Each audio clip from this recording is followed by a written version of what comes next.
धन्यवाद करते हैं, हर एक बातों के लिए प्रभु का धन्यवाद करते हैं। हमें भूख, किसी को भूख लगी है? परमेश्वर की भूख हमें होना चाहिए, उसके वचनों की भूख हमें होना चाहिए। जब हम प्रार्थना करते हैं, जब हम क्या करते हैं, जब हम प्रार्थना करते हैं, जब प्रभु से हम बातें करते हैं, जब हम प्रार्थना करते हैं, जब प्रभु से हम बातें करते हैं, और जब हम वचन पढ़ते हैं तब परमेश्वर हमसे बातें करता है। तो परमेश्वर हमसे बातें करने पे है, राजाओं का राजा आपसे बात करने पे, आपका पिता आपसे बात करने पे है, तो आपको क्या करना है? अटेंशन होना है। आपको एक भी वचन को गिरने नहीं देना है, परमेश्वर के वचन को आपको स्वीकार करना है। आज आपका जीवन सेम नहीं रहेगा, मैं विश्वास करता हूँ। तो आइए हम वचन में जाएंगे। यशायाह भविष्यवक्ता की किताब, उसका पहला अध्याय शुरू से पढ़ेंगे। सब लोग ध्यान से सुने, जिसके पास बाइबल है वो बाइबल में देखें, और जिसके पास नहीं है वो ध्यान से सुने। प्रभु बातें करने पे है, वो आपको संदेश देने पे है, वो आपसे बातें करने पे है। Page number 823। हाँ, पहले से। आमोस के पुत्र यशायाह का दर्शन, जिसको उसने यहूदा और यरूशलेम के विषय में उज्जिया, योताम, आहाज और हिजकिय्याह नामक यहूदा के राजाओं के दिन में पाया। हालेलुया। हालेलुया।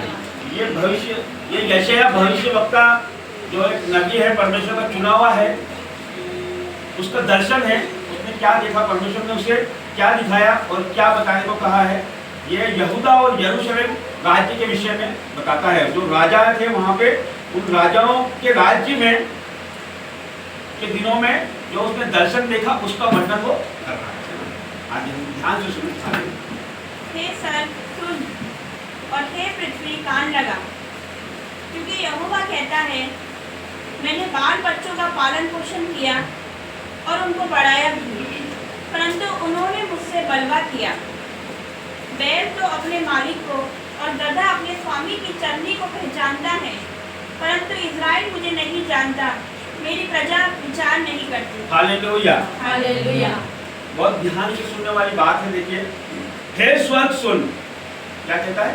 हे स्वर्ग सुन, और हे पृथ्वी कान लगा, क्योंकि यहोवा कहता है। जब राजाओं का राजा कहता है, जब परमेश्वर कहता है, तो स्वर्ग भी कान लगाता है और पृथ्वी भी कान लगाती है। उस पे रहने वाले हर एक जीव जंतु कान लगाती है, क्योंकि परमेश्वर की वाणी जब प्रकट होती है, जब हर एक चीज सरेंडर हो जाती है। तो वो क्या कहना चाहता है? हे स्वर्ग सुन और पृथ्वी कान लगा, क्योंकि यहोवा कहता है, मैंने बाल बच्चों का पालन पोषण किया। उस समय परमेश्वर इस्राएलियों का कहता है, आज हमसे कहता है, हर एक से कहता है। परमेश्वर क्या कहता है कि मैंने बाल बच्चों का पालन पोषण किया। उसके बाल बच्चे कौन है? बाल बच्चे परमेश्वर की कौन है? हम सब हैं, हम सब उसके बाल बच्चे। तो क्या कहता है वो कि मैंने बाल बच्चों का पालन पोषण किया और उनको बढ़ाया भी। क्या परमेश्वर ने आपको बढ़ाया नहीं? क्या परमेश्वर ने आपको आशीषित नहीं किया? क्या आपको नौकरी से फलवंत नहीं किया? परमेश्वर ने बच्चों की ब्लेसिंग नहीं दी? परमेश्वर ने आपको क्या, आपको रोड पे रखा उसने? क्या आपको भोजन नहीं दिया परमेश्वर ने? क्या पहनने के कपड़े नहीं दिया आपको स्वस्थ मस्तिष्क दिया परमेश्वर ने? शिक्षाएं दी परमेश्वर ने? हर एक चीज परमेश्वर आपको दी है। ये मैंने बाल बच्चों का पालन पोषण किया और उनको बढ़ाया भी। परमेश्वर आपको यहाँ तक लेके आया है। आप ज्ञान बुद्धि समझ से परमेश्वर ने भरा है, आपको पालन पोषण किया और बढ़ाया भी आपको, और उनको बढ़ाया भी, परंतु उन्होंने मुझसे बलवा किया। और हमने क्या किया? अब बात आती है कि हमने क्या किया। उन्होंने मुझसे बलवा किया, मतलब विद्रोह किया, उसके विरोध हो गए। कैसे विरोध हो गए? कि उसकी आज्ञाएं नहीं मानी। अंधकार में हमारा जीवन है, हम पाप में जीवन है, चुगलियों में जीवन है, हमारा बुराइयों में जीवन है, हमारे मन में दूसरों के प्रति नफरत भरी है। हम परमेश्वर का वचन नहीं मानते, परमेश्वर की बातें हम नहीं मानते, शैतान की बातें हम मान लेते हैं, व्यभिचार में हम चले जाते हैं, मोबाइलों में हम जो चीज नहीं देखना, फिल्मी गाने, पार्टियां, ये सब चीजें हम संसारिक चीज करते हैं, जो हमारा परमेश्वर कहता है कि नहीं करना। तो हम उसके विरोध हो गए, उससे बलवा कर लिया हमने। हो गए कि नहीं? ये हम, जैसे अभी मैं बता रहा था कि हम हमारे बच्चों से क्या एक्सपेक्ट करते हैं, क्या उम्मीद करते हैं कि वो वो खराई से चले, वो हमारी बातों को माने। क्या कोई पिता चाहता है कि उसका बेटा शराब पिए? कोई पिता चाहता है कि उसका बेटा जुआ खेले? कोई पिता चाहेगा कि वो बेविचार करे उसके सामने, कोई लड़की से संबंध बनाए? कोई चाहता है? शायद कोई नहीं चाहता है। ऐसा कोई पिता नहीं है जो इस तरह की बात चाहता है। तो हमारा परमेश्वर कैसे चाहेगा जिसने हाथ से बनाया आपको? अपने हाथों से बनाया परमेश्वर ने। हर एक चीज उसने बोल के बनाई। उजियाला हो तो उजियाला हो गया, लेकिन मनुष्य को उसने हाथों से बनाया अपने, और अपना श्वास उसमें फूका। और वो हमको समझा रहा है, समझ ही नहीं रहे हम तो उल्टा चल रहे हैं। कितने लोग मेरी बात समझ रहे हैं कि हम परमेश्वर की और ध्यान लगा ही नहीं रहे, कान लगा ही नहीं रहे कि जो चीज बाइबल में लिखी है कि वो नहीं करना है, उसने हमको 10 आज्ञाएं दी है, उसने हमें कहा है, उसके विपरीत ही हम काम कर रहे हैं। उसने कहा है माँ बाप का आदर करो, बच्चे वो नहीं कर रहे हैं। माँ बाप को उल्टा जवाब देते हैं। मम्मी पापा बोलते हैं जल्दी आना बेटा, तो वो पलट के जवाब दे रहे हैं। मोबाइल मत चलाओ, मोबाइल चला रहे हैं। अश्लील चीजें देख रहे हैं। ये हमारा पिता भी, हम पलट के उसको बलवा कर रहे हैं, उसको विरोध हो रहे हैं। वो चाहता है कि हम ये चीज नहीं करें, हम नशा नहीं करें, व्यभिचार नहीं करें, हम अधर्म नहीं करें, तो हम वही काम कर रहे हैं। लेकिन परमेश्वर प्यार कर रहा है। देखो क्यों प्यार कर रहा है। ये यशायाह भविष्यवक्ता को दर्शन क्यों दिया उसने? चाहे तो वो नाश करे ना, क्यों दर्शन दिया? इसलिए दर्शन दिया कि वो बताए और लोगों को जागरूक करे और लोग बच जाएं। क्यों? तो प्यार करता है इसलिए बता रहा ना आपको। तो वो तो सीधे नष्ट करते हैं, उसको क्या करना है? लेकिन वो प्यार करने वाला परमेश्वर। इसे हम हाथों से बनाते हैं। कोई चीज आपने हाथ से बनाई तो क्या आप मिटा दोगे उसको? मिटाने में हमको दर्द होता है ना, होता ही नहीं होता है। तो हमारे परमेश्वर ने हमको हाथों से बनाया तो उसको कितना दर्द होता होगा। उसने अपने आप को क्यों कुर्बान कर दिया? तो उसका दिमाग खराब हो गया था कि सूली पे लटक गया वो। क्यों? हम उसके प्यार की अनुभूति नहीं कर सकते। एक माता पिता अपने बच्चे से जितना प्यार करते हैं उससे कई गुना वो हमसे करता है। एक माता अपने दूध मुहे बच्चे को छोड़ सकती है, भूल सकती है, लेकिन हमारा पिता हमें नहीं छोड़ता। आगे क्या कहता है देखो, इसके आगे 3 से पढ़ूंगा। बैल तो अपने मालिक को और गधा अपने स्वामी की चर्नी को पहचानता है। मतलब जानवर उसके स्वामी को पहचानते हैं कि नहीं? गधा हम पालते हैं तो वो हमारी बात सुनता है ना? यदि वो नहीं सुनेगा तो हम उसको रखेंगे क्या? बैल यदि हमारे काम नहीं करेगा तो उसको रखेंगे क्या? लेकिन ऐसा कभी नहीं देखा होगा आपने, यदि बैल को पाला है, कुत्ते को पाला है, गधे को पाला है, तो वो अपने मालिक का नुकसान करता हो, उसकी बातों को चलता है ना। तो जानवर वफादार है और हम फिर हम कहाँ हैं? ये सोचने वाली बात है।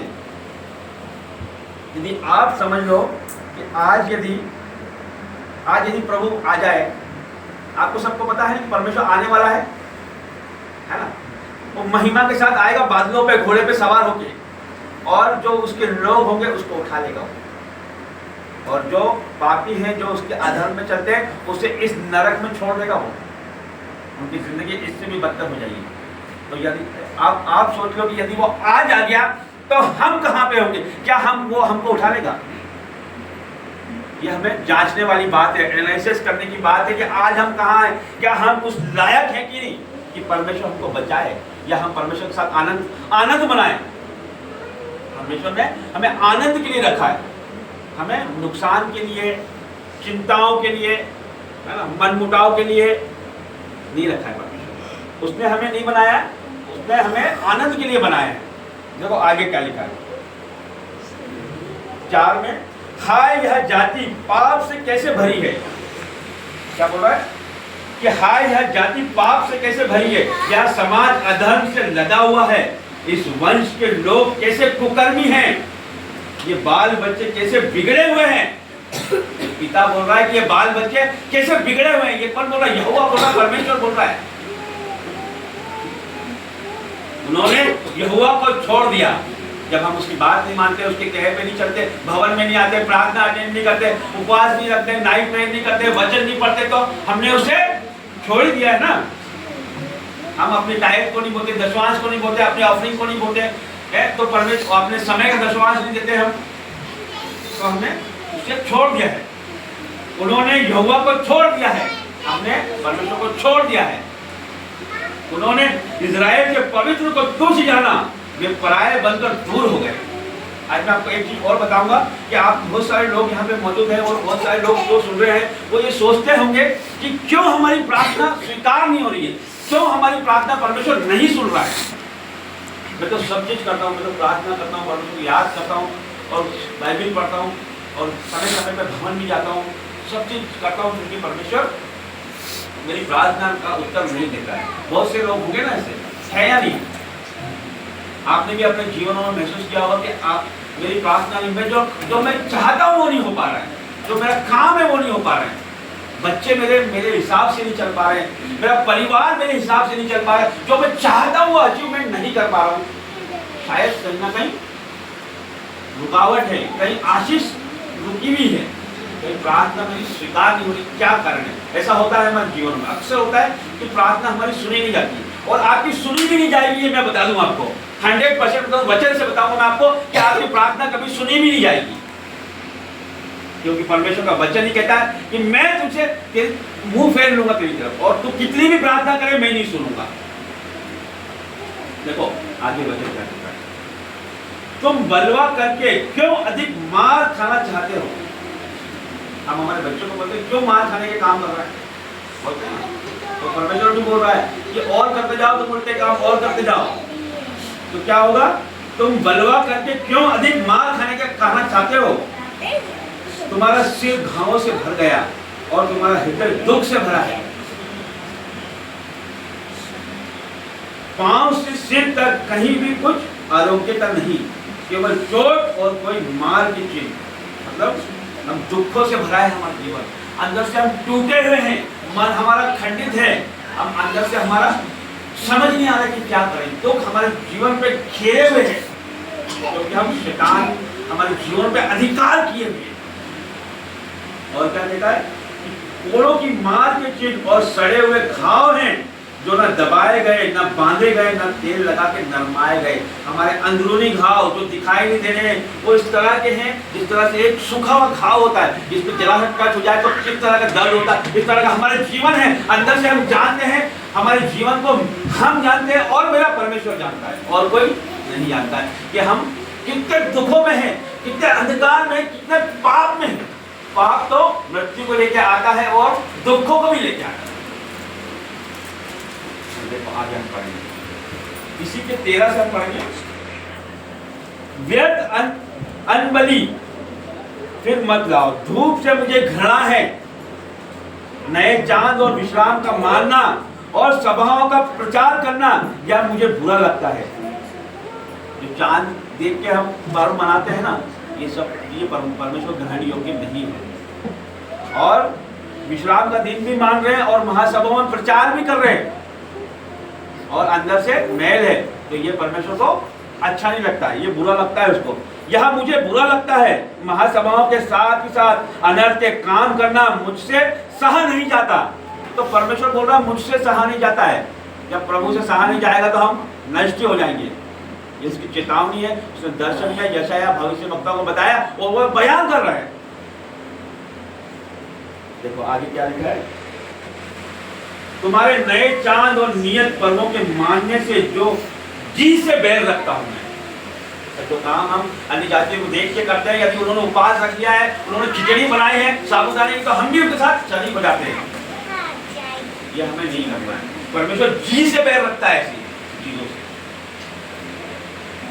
वे सब मुझे बहुत जान पड़ती है, मैं उनको सहते सहते उकता गया हूं। जब तुम मेरी ओर हाथ फैलाओ तब मैं तुमसे मुंह फेर लूंगा। बहुत ध्यान से सुनिए मेरे प्रियो, बहुत ध्यान से। क्या बोलता है परमेश्वर का वचन? जब तुम मेरी ओर हाथ फैलाओ।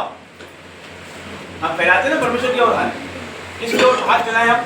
उसी की ओर हाथ फैला सकते हैं, है ना? क्या बोलता है? जब तुम मेरी ओर हाथ फैलाओ तब मैं तुमसे मुंह फेर लूंगा।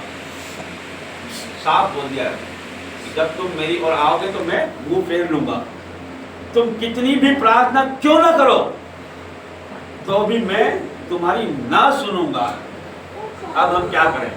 परमेश्वर ने बोल दिया है कि तुम कितनी भी प्रार्थना करो मैं नहीं सुनूंगा। अब क्या करें? अब क्या करें? देखो, परमेश्वर दया करने वाला परमेश्वर है ना। आज हम बोल मैं प्रार्थना क्यों स्वीकार नहीं होती, इसीलिए लिखा हुआ है इसमें, तुम कितनी भी प्रार्थना करो मैं नहीं सुनूंगा, है ना। क्यों नहीं सुनूंगा? देखो, तुम आपका बेटा कितना भी आपको बोले कि मुझे ये चीज दिलाओ, ये चीज दिलाओ, ये चीज दिलाओ, यदि वो आपकी बात नहीं सुनेगा तो क्या दिलाओगे आप उसको? दिलाओगे? एक बार दिला दोगे, चलो फिर से वही गुनाह वही काम कर रहा है, उल्टे काम, फिर दिलाओगे? चलो नहीं दिलाओगे ना। तो हमारा परमेश्वर देखो क्या बोलता है, तब मैं तुमसे मुंह फेर लूंगा, तुम कितनी भी प्रार्थना क्यों ना करो तो भी मैं तुम्हारी ना सुनूंगा, क्योंकि तुम्हारे हाथ खून से भरे हैं। आप बोलोगे हमने तो कोई खून से हमारे हाथ नहीं भरे, लेकिन जो हम गुनाह करते हैं ना वो खून से भरे, हम जो अधर्म करते हैं वो खून से भरे, क्योंकि खून से ही हम शुद्ध हुए हैं, उसके शरीर पे खून बहाने से ही हम शुद्ध हुए हैं और वही उसी से हम आजाद हुए हैं। Hallelujah, hallelujah. देखो 16 में हम पढ़ेंगे, अपने को धो के पवित्र कर। क्या बोलता है परमेश्वर? देखो कितना दयालु है वो, उपाय बता रहा है वो कि किस तरह से मैं आपकी प्रार्थना सुनूंगा। अपने को धो के पवित्र करो, मेरी आंखों के सामने से अपने बुरे कामों को दूर करो। क्या बोलता है? कि तुम मेरी आंखों के सामने दूर हो जाओ, ऐसा नहीं बोलता है वो। क्या बोलता है वो? अपने को धोकर पवित्र करो, मेरी आंखों के सामने से अपने बुरे कामों को दूर करो। बुरे काम को दूर करो, मेरी आंखों के सामने से अपने बुरे काम को दूर करो। वो आपको प्यार करता है, उसने आपको बनाया है, आप उसके बेटा बेटी हैं। क्या हम चाहते हैं हमारा बेटा हमारी आंखों के सामने से दूर हो जाए? चाहते हैं क्या? हम ये चाहते हैं कि वो जो काम कर रहा है वो दूर हो जाए। इसी तरह परमेश्वर चाहता है कि मैं उसे नाश नहीं करूं, एक एक को धो के शुद्ध हो जाओ और अपने बुरे काम को दूर करो, ना कि खुद दूर हो जाओ।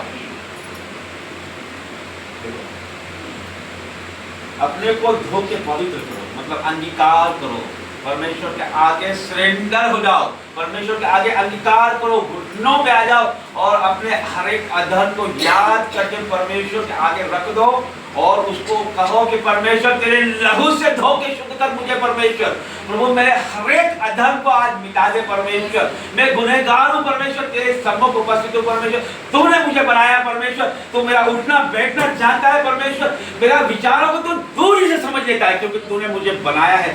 उससे अंगीकार करो, उससे कोई चीज छुपी नहीं है। मेरा अधर्म और मेरा परमेश्वर ही जानता है, मैं क्या हूँ, मेरे अंदर क्या है, ये मुझे कोई और नहीं जानता है, या मेरी पत्नी नहीं जानती है, या मेरा बेटा नहीं जानता है, ये सिर्फ परमेश्वर जानता है कि मेरे अंदर क्या है, मैं कैसा हूँ, मैं कहाँ पे गिरूंगा और मैं कहाँ परमेश्वर में संदेह करूंगा, ये मेरा प्रभु जानता है। तो हमको उसके आगे नम्र और दीन होना है, सरेंडर करना है हमको, उसके आगे समर्पित होना है हमको। फिर देखो वो आपको कैसा ऊंचा उठाएगा, वो आपको उकाओ की तरह आप उड़ोगे, जिसकी कोई बराबरी नहीं। आपने देखा है कि बाज जब उड़ता है तो उसके ऊपर कौवा उसके ऊपर बैठ जाता है और उसके सर पे चोंच मारता है वो, तो क्या करता है बाज उस पर ध्यान नहीं देता है, बाज उस पर ध्यान नहीं देता है, वो अपना काम करता है, वो ऊंची उड़ान उड़ते जाता है। ऊंची उड़ान जब उड़ता है ना, वो एक समय ऐसा आता है जहां पर ऑक्सीजन लेवल कम हो जाता है, तो वहां पे कौवा खुद ही गिर पड़ता है। समझ रहे हो आप मेरी बात को? तो हमको हमारी उड़ान को ऊंची करना है, हमको फालतू की बातों पे, लोगों की बातों पे, लोगों हमको क्या कह रहे हैं, हमारे बारे में क्या सोचते हैं, वो हमारी बुराई करते हैं तो करे, उसने परमेश्वर की बुराई करी तो हमको क्या छोड़ेंगे? वचन में लिखा है, वचन साफ कहता है कि उसने मुझसे भी बैर किया तो तुमसे भी बैर करेंगे ना वो। तो इसीलिए हमें ये बात और आनंद करना चाहिए कि वो कोई हमारी बुराई कर रहा है, हमको पलट के जवाब, हम मसीहत में हैं, हम किसी को उल्टा जवाब दे नहीं सकते, हम किसी की बुराई कर नहीं सकते, जुबानों का हिसाब लेगा परमेश्वर। अपनी जुबानों से जो हम बोलते हैं ना, हर एक का हिसाब देगा ऊपर। ये जीव के वश में मृत्यु और जीवन दोनों है, जो उसे काम में लाना जानता है उसका फल भोगेगा। जुबान को छल की बात से रोक रख वचन देगा। हमारे हमें ये सब अधर्म छोड़ना है। देखो आगे क्या कहता है, अपने को धो के पवित्र कर, मेरी आंखों के सामने से अपने बुरे कामों को दूर करो, भविष्य में बुराई करना छोड़ दो। भविष्य में बुराई करना छोड़ दो। बुराई से परमेश्वर घृणा करता है। भलाई करना सीखो, यज्ञ से न्याय करो, उपद्रवी को सुधारो, अनाथ का न्याय चुकाओ, विधवा का मुकदमा लड़ो। मैं अनाथ के सब कामों को परमेश्वर बोलता है छोड़ दो। क्या बोलता है वो? देखो फिर से मैं एक बार पढ़ता हूं। अब हमें अंगीकार करने की बारी है। परमेश्वर हमारी प्रार्थना का उत्तर कैसे देगा? हमें क्या करना है? भविष्य में बुराई करना छोड़ दो, भलाई करना सीखो, यत्न से न्याय करो, उपद्रवियों को सुधारो और अनाथ का न्याय चुकाओ, विधवा का मुकदमा लड़ो। परमेश्वर हमेशा वचन कहता है कि विधवाओं का मुकदमा लड़ो, उसके साथ रहो, उसका विधवाओं की सहायता मदद करो। फिर देखो और आगे हम पढ़ते हैं। गेट लगा, गेट बंद करो। ध्यान से सुने हम, बस आखिरी वचन है, इसमें ही सारा सार है। बाइबल का सब कुछ इसी में है। ध्यान से सुने, बिल्कुल आखिरी वचन है। यहोवा कहता है आओ हम आपस में वाद विवाद करें। तुम्हारे पाप चाहे लाल रंग के हों तो भी वे हिम के समान उजले हो जाएंगे। चाहे हमारे पाप कितने भी गहरे हों, वो परमेश्वर को धो के शुद्ध कर देगा। हिम मतलब बर्फ की तरह सफेद हो जाएगा। चाहे अर्गुवानी रंग के हों, मतलब कितने भी गहरे रंग के हो, परमेश्वर उसे मिटा देगा, तो भी वे ऊन के समान श्वेत हो जाएंगे। श्वेत मतलब सफेद हो जाएंगे। कब हो जाएंगे? देखो ध्यान से सुनिए सब। यदि तुम आज्ञाकारी होकर मेरी मानो, यदि तुम आज्ञाकारी होकर मेरी मानो, देखो क्या कहता है, यदि तुम आज्ञाकारी होकर मेरी मानो तो इस देश के उत्तम उत्तम पदार्थों को खाओगे। अब परमेश्वर सारी ब्लेसिंगों की बात करता है। यदि हम आज्ञाकारी हो रहेंगे तो परमेश्वर हर एक आशीष आपके उड़ेल देगा। हर एक चीज जो आज तक आपने नहीं पाई थी, परमेश्वर आप चाहते हो जिस चीज के लिए आपने अभी तक संघर्ष किया उसका दुगना परमेश्वर आपको देगा। जो चीज के लिए आप तरसे हो वो बहुतायत से आपके पीछे आएगी। जब हम परमेश्वर के पीछे आते हैं तो ब्लेसिंग हमारे पीछे पड़ जाती है, हमको उसकी तरफ ध्यान देने की जरूरत नहीं पड़ती, वो हमारे पीछे आती है। क्या कह रहा है परमेश्वर? तुम यदि तुम आज्ञाकारी होकर मेरी मानो तो इस देश के उत्तम उत्तम पदार्थों को खाओगे। यह वचन कहता है यहोवा के खोजियों को किसी भली वस्तु की घटी ना हो, आपको किसी भली वस्तु की घटी ना होगी यीशु के नाम से। यदि आप आज्ञाकारी होकर उसकी बात मानोगे तो इस देश के उत्तम उत्तम पदार्थ खाओगे। और यदि तुम ना मानो, और ध्यान से सुनने वाली बात है, यदि तुम ना मानो और बलवा करो तो तलवार से मारे जाओगे। यहोवा का यही वचन है। यह आपके ऊपर डिपेंड करता है, आपको मारे जाना है तलवार से या फिर उत्तम उत्तम पदार्थों को खाना है, ब्लेसिंगों को लेना है, यह आपके ऊपर डिपेंड करता है। यहोवा का यही वचन है। यदि हम परमेश्वर की बातों पर चलेंगे तो हम वो चीज खा पाएंगे जो हमने कभी सोचा नहीं है, वो ब्लेसिंग हम पा पाएंगे जो हमने कभी सोचा नहीं है। परमेश्वर आशीष आप पे इस तरह से उमड़ेगी कि आपने कभी सोचा नहीं होगा, आपके चित्त में भी नहीं चला होगा, परमेश्वर वो ब्लेसिंग आपको देने जा रहा है। और यदि आप नहीं मानोगे तो आप तलवार से मार जाओगे, मतलब नाश हो जाओगे।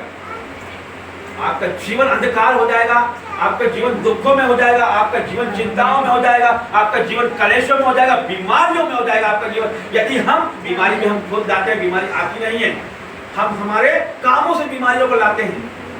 हम हमारी मृत्यु भी हमारी बीमारी से लाते हैं, जल्दी मरना भी हमारी बीमारी से लाते हैं, क्योंकि वचन कहता है कि तू परमेश्वर तुझे दीर्घायु बनाया है। आदम 800 साल जिया, अब्राहम 175 साल जिया। कैसे? परमेश्वर की आशीषों से। उसकी बातें मानने से किया। परमेश्वर दीर्घायु करने वाला परमेश्वर है, वो बढ़ाने वाला परमेश्वर है। तो अब ये फैसला हम पे है कि हम परमेश्वर की आशीष चाहते हैं या नष्ट होना चाहते हैं। यदि तुम आज्ञाकारी होकर मेरी मानो तो इस देश के उत्तम उत्तम पदार्थ खाओगे, और यदि ना मानो और बलवा करो तो तलवार से मारे जाओगे। यहोवा का यही वचन है। फैसला अब हमारे हाथ में है कि हमें क्या करना है। प्रभु हमारे साथ है हर घड़ी हर समय। मैं विश्वास करता हूँ कि ये वचन आपके जीवनों में 1000 गुना फल जाता है। यीशु के नाम धन्यवाद करता हूँ परमेश्वर, धन्यवाद करते हैं हर एक बातों के लिए आपका धन्यवाद करते हैं परमेश्वर। प्रभु जी आपने जो आपका संदेश दिया परमेश्वर अपनी भेड़ों के लिए परमेश्वर, मैं विश्वास करता हूँ परमेश्वर इनके जीवनों में वो 1000 गुना फल लेता है। प्रभु जी ये आज से ब्लेस होंगे परमेश्वर, ये अंगीकार करेंगे परमेश्वर, हर एक गुना परमेश्वर इनके आपने आज आपके लहू से धो के शुद्ध कर दिया परमेश्वर। आप इनको ऊंचा उठा रहे हैं परमेश्वर, यीशु के नाम से मांगता हूं, आमीन।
जब हम प्रभु के राज्य में बोलते हैं तो हम गरीब नहीं होते। जब हम परमेश्वर के राज्य में बोलते हैं तो हम कर्जे में नहीं होते। जब हम प्रभु के राज्य में बोलते हैं तो हमारा पैसा फिजूल खर्चियों में नहीं जाता है। जब हम प्रभु के राज्य में बोलते हैं तो हमें किसी भी बड़ी वस्तु की घटी नहीं होती है।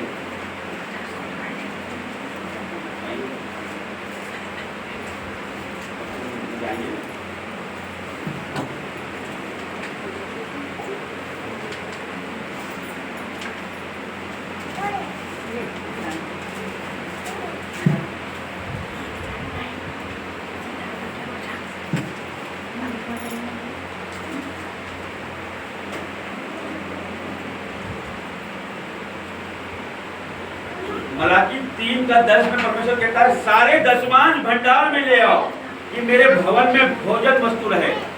सारे दशमांश मतलब अपने समय का दशमांश। समय एक दिन में 24 घंटा होता है। एक दिन में कितना घंटा होता है? 24 घंटा होता है। उसका दशमांश कितना होता है? 2 घंटा 24 मिनट। 2 घंटा 24 मिनट परमेश्वर का है। और सारे दशमांश बोला, आपकी भेड़ बकरियों का दशमांश, पशुओं का दशमांश, हमारे रोजगारों का दशमांश, हर चीज का दशमांश परमेश्वर बोलता है सारे दशमांश भंडार में ले आओ कि मेरे भवन में भोजन वस्तु रहे। और सेनाओं का यहोवा यह कहता है कि ऐसा करके मुझे परखो। ये बाइबल का एक लौता वचन है जो आपको चैलेंज करता है। प्रभु कहता है ऐसा करके मुझे परखो कि मैं आकाश के झरोखे तुम्हारे लिए खोलकर तुम्हारे ऊपर अपरंपार आशीषों की वर्षा करता हूं। कि यदि आप परमेश्वर के लिए बढ़ोगे तो परमेश्वर आपके लिए अपरंपार आशीषों की वर्षा करेगा, वो भी आसमान के झरोखे खोल के। आप चाहते हो जिस चीज के लिए आपने अभी तक संघर्ष किया उसका दुगना परमेश्वर आपको देगा। जो चीज के लिए आप तरसे हो वो बहुतायत से आपके पीछे आएगी। जब हम परमेश्वर के पीछे आते हैं तो ब्लेसिंग हमारे पीछे पड़ जाती है, हमको उसकी तरफ भागने की जरूरत नहीं पड़ती, वो हमारे पीछे आती है। क्या कह रहा परमेश्वर? तुम यदि तुम आज्ञाकारी होकर मेरी मानो तो इस देश के उत्तम पदार्थों को खाओगे। यह वचन कहता है यहोवा के खोजियों को किसी भली वस्तु की घटी ना हो।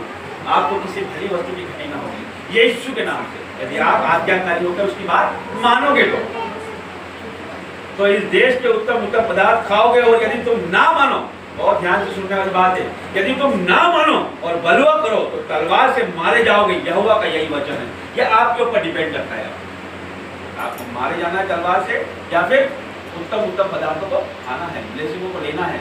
यह आपके ऊपर डिपेंड करता है। यहोवा का यही वचन है।